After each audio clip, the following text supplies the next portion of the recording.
Hello.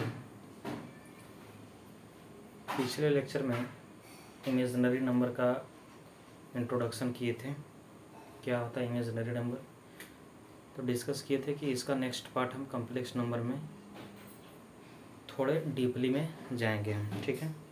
फिर आगे जब हम कॉम्प्लेक्स नंबर अगर स्टार्ट करेंगे चैप्टर, तो उसमें पूरा जितना भी इसका डीपली रहेगा वो सारा डिस्कस करेंगे, ठीक है। अब देखिए कॉम्प्लेक्स नंबर क्या होता है। कॉम्प्लेक्स नंबर को हम डिनोट करते हैं कैपिटल सी और जेड से, ठीक है। It is represented by A plus I B. A जो है सो रियल पार्ट है और बी जो है सो इमेजिनरी पार्ट है, ठीक है। और आई जो है सो क्या है, आयोटा है, ठीक है। इसी के बारे में कल हमने डिस्कस किया था कि आई का वैल्यू कितना कल बताए थे, √अंडर-1, ठीक है। और आई स्क्वायर बराबर 1, ठीक। आई स्क्वायर वैल्यू -1, ठीक है। अब नोट पॉइंट क्या कहता है, और ए और b belongs to R. R मतलब रियल नंबर्स, मतलब ए और बी जो है एक रियल नंबर होना चाहिए और बीच में प्लस आई भी होगा, तभी जो है वो कॉम्प्लेक्स नंबर कहलाएगा।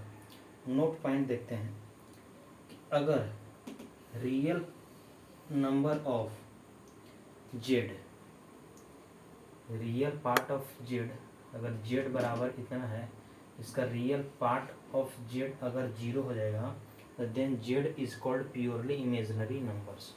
इसका मतलब हुआ कि जेड बराबर अगर 0 प्लस आई भी हुआ, तब ये प्योरली इमेजिनरी नंबर कहलाएगा, क्योंकि इसमें रियल पार्ट 0 है।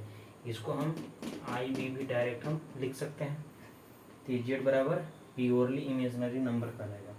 अगर इमेजिनरी पार्ट अगर 0 हो जाएगा, किसी भी कॉम्प्लेक्स नंबर में इमेजिनरी पार्ट अगर 0 हो जाएगा, तो वैसा कॉम्प्लेक्स नंबर को हम प्योरली रियल नंबर्स कहेंगे।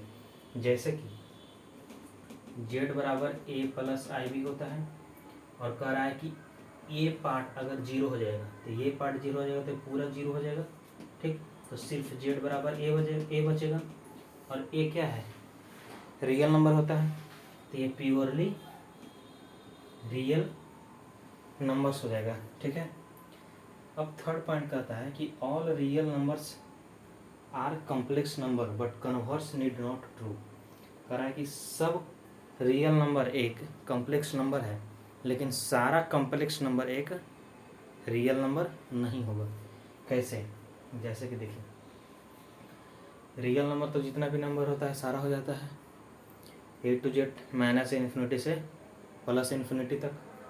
तो अगर हम रियल नंबर लिए 3 है, तो हम इसको बताओ, इसको आप बताइए कि हम कॉम्प्लेक्स नंबर कह सकते हैं, ये प्योरली कॉम्प्लेक्स नंबर होगा, प्योरली रियल नंबर, ठीक है। लेकिन 3 प्लस आयोटा √3, ये तो एक कॉम्प्लेक्स नंबर है, लेकिन हम इसको रियल नंबर कहेंगे? नहीं कहेंगे।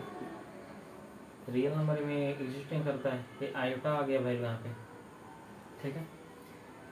इसी के बेसिस पर हम नेक्स्ट वीडियो में कुछ क्वेश्चन देखेंगे, ठीक है। Thank you.